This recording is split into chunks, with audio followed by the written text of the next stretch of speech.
सुप्रभात।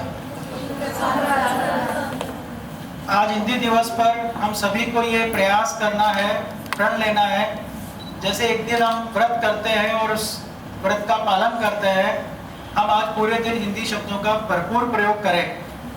हमारी भाषा, मातृभाषा हिंदी, इसको वैसे तो पूरे वर्ष हमें सम्मान देना चाहिए, पर एक दिन आज हमने निर्धारित किया और इस दिन को आज अगर हम उसका वो कर रहे हैं सेलिब्रेट, देखिए आप समझ सकते हैं कि इसके लिए मैं क्षमा चाहूँगा कि हम बहुत कोशिश करते हैं, पर हमारे शब्दों में कुछ शब्द जो है उधार के लिए हुए शब्द हमारे जीवन में घुस चुके हैं। आज के कार्यक्रम के मुख्य वक्ता और हमारे मुख्य अतिथि आदरणीय नीतू परिहार मैम, आपका विशेष स्वागत है और हम आपके आभारी हैं कि आपने हमारे निमंत्रण को स्वीकार किया और एक शॉर्ट नोटिस पे आपने अपनी अवेलेबिलिटी हमारे साथ में इंश्योर की। हमारे कार्यक्रम के संयोजक प्रोफेसर हुकम सिंह सर, जो कि अपने हिंदी विभाग के विभागाध्यक्ष भी हैं और इनका हिंदी के प्रति विशेष प्रेम आपने देखा। ये मैम कुलगीत आपने ही लिखा है और अभी 2 दिन पूर्व इसका अनावरण हुआ है और हम सभी आभारी हैं हुकम सर के, जिन्होंने हमारे संस्थान को एक इतनी अच्छी उपहार दिया है जो कि आजीवन रहेगा। हम यहाँ पे काम आज कर रहे हैं, कभी रिटायर भी होंगे और दूसरे लोग होंगे, पर ये गान और ये शब्द यहाँ पे हमेशा गूंजते रहेंगे। इसके लिए भी हम बड़े सौभाग्यशाली हैं कि ये सब क्षण हमें यहाँ पे देखने को मिल रहा है।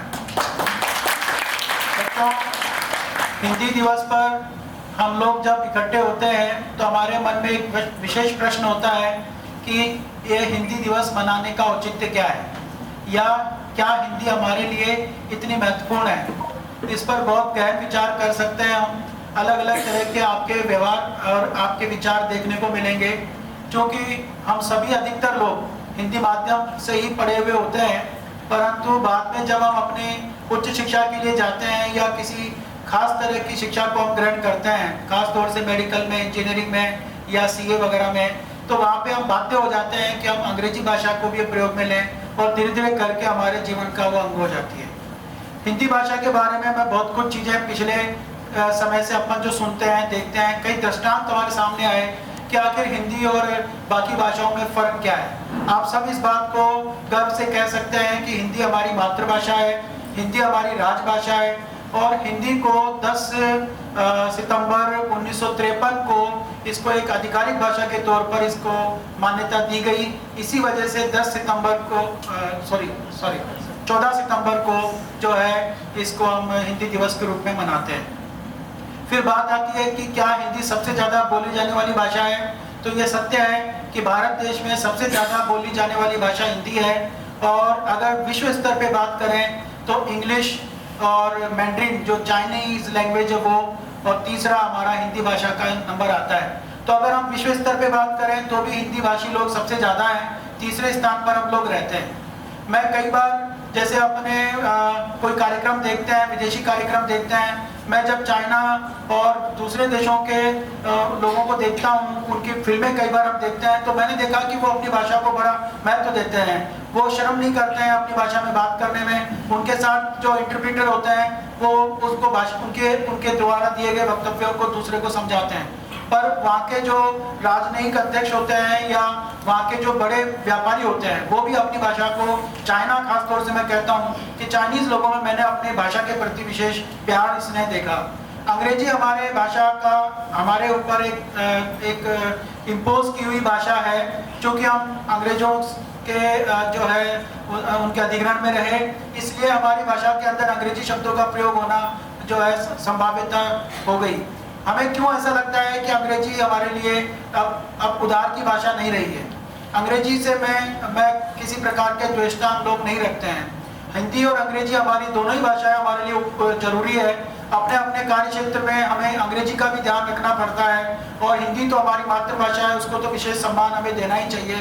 तो बच्चों, एक तो दिमाग में हमें ये मान लेना चाहिए कि हमें किसी दूसरी भाषा को छोटा दर्शाने की हमारा उद्देश्य नहीं है। हम ये नहीं कहते हैं कि अंग्रेजी भाषा जो है वो हमारे लिए हमारे होनी नहीं चाहिए। या दूसरी, आज मैं कहता हूँ कि अच्छे विद्वान लोगों की बात कीजिए, उनके एक नहीं, दो नहीं, 10 भाषाओं में उनके ज्ञान होता है, और जितनी ज़्यादा भाषाओं में आपका ज्ञान होता है, वहाँ के लिटरेचर को, वहाँ के कंटेंट को आप बेहतर तरीके से समझ सकते हैं, पढ़ सकते हैं। हम ये चीज़ क्यों भूलते हैं कि सभी भाषाओं की जननी तो संस्कृत है, हिंदी भी संस्कृत से ही उद्भव हुई है, ऐसा अपन कह सकते हैं। आज हिंदी भाषा के अंदर आपको बहुत से अरबी भाषा के और अंग्रेजी भाषा के शब्दों को इस तरीके से प्रयोग करते हैं कि हमें पता ही नहीं चलता है कि हम ये शब्द जो यूज कर रहे हैं, जैसे रेलगाड़ी के अंदर आप रेल वर्ड जो है वो क्या है, अंग्रेजी का है। अब अगर मैंने एक पिक्चर याद आ रही है, मैम आपको ध्यान होगा, उसमें धर्मेंद्र जो थे वो हिंदी के प्रोफेसर थे, और उनसे वो पूछते हैं कि अच्छा बताओ रेल को अंग्रेजी में क्या, हिंदी में क्या कहते हैं? तो बच्चों रेल को हिंदी में क्या कहते हैं? लोकपथगामिनी।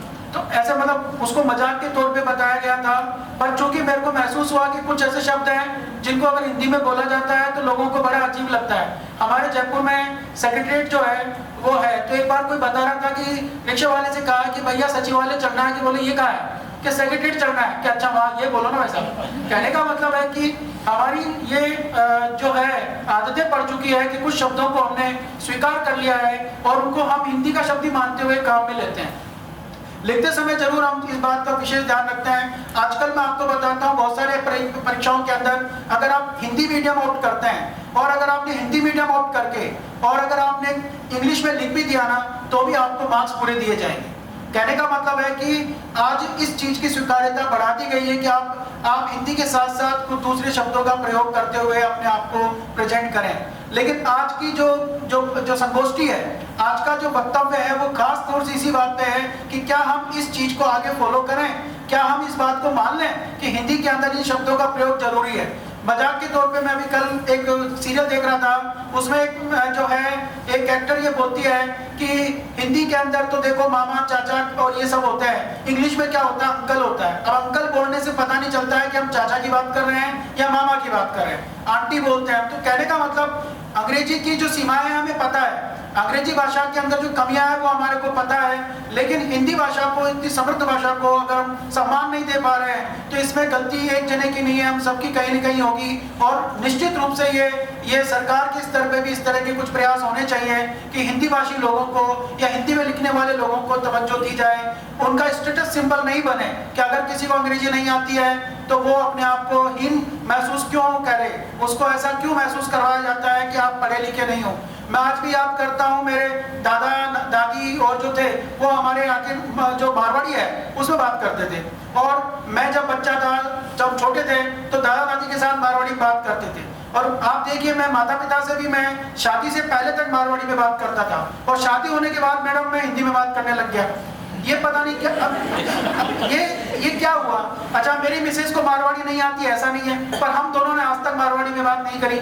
तो मैं भाषा के ऊपर इस तरह की कुछ बात ने महसूस किया मैंने कि आखिर भाषा में परिवर्तन आ क्यों रहा है, हम लोग अपनी भाषा को छोड़ते क्यों हैं, हम मातृभाषा के साथ में इस तरह का व्यवहार क्यों कर रहे हैं, हमें शर्म आती है। अगर मैं राजस्थानी में अभी बात करूं आपसे तो आपको अच्छा लगेगा क्योंकि आप जानते हो, तो लेकिन मैं क्या सोचूंगा, अरे बाकी लोग मुझे जो है गंवार समझेंगे, वो सोचेंगे कि अच्छा इनको भाषा नहीं आती है। आप पंजाबी को देखिए, आप गुजरातियों को देखिए, मैं हिंदी से थोड़ा हट के बात करने लग गया, मैंने देखा राजस्थानियों को राजस्थानी बोलने में शर्म है, गुजरातियों को नहीं है, पंजाबियों को नहीं है, और साउथ के लोगों को अपनी जो लोकल लैंग्वेज है वो।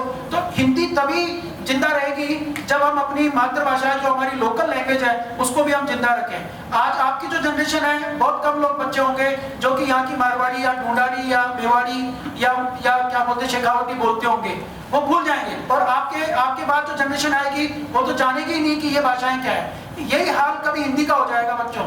आज जिस तरीके से हमने मारवाड़ी को हमने धीरे धीरे करके छोड़ दिया, ये स्थितियां हमारे हिंदी भाषा के साथ भी कभी हो सकती है, और वो इसलिए होगी क्योंकि हम लोग शर्म महसूस करते हैं। तो हमें हिंदी बोलने में शर्म नहीं होनी चाहिए। हिंदी के साथ अगर आप दूसरे शब्दों का प्रयोग, मेरी इतनी सारी वक्तव्य के अंदर आपने देखा होगा कुछ अरबी भाषा के प्रयोग भी मैंने, अरबी शब्दों का भी प्रयोग किया मैंने कुछ अंग्रेजी शब्दों का भी प्रयोग किया।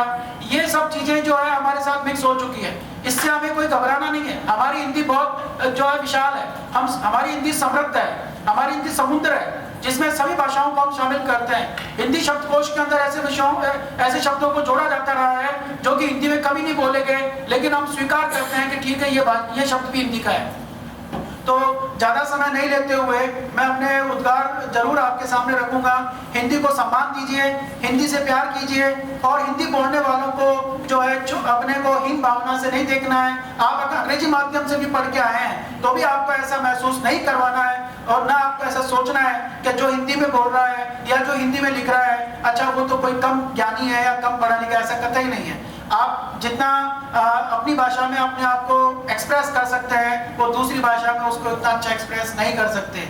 आज के कार्यक्रम के लिए मैं विशेष तौर से हुकम सर का विशेष आभार व्यक्त करता हूं। सर, आपने इतना अच्छा कार्यक्रम आज आयोजित किया है और बच्चों को आज के कार्यक्रम के अंदर बहुत कुछ सीखने को मिलेगा, ऐसी मेरी भावना है। धन्यवाद।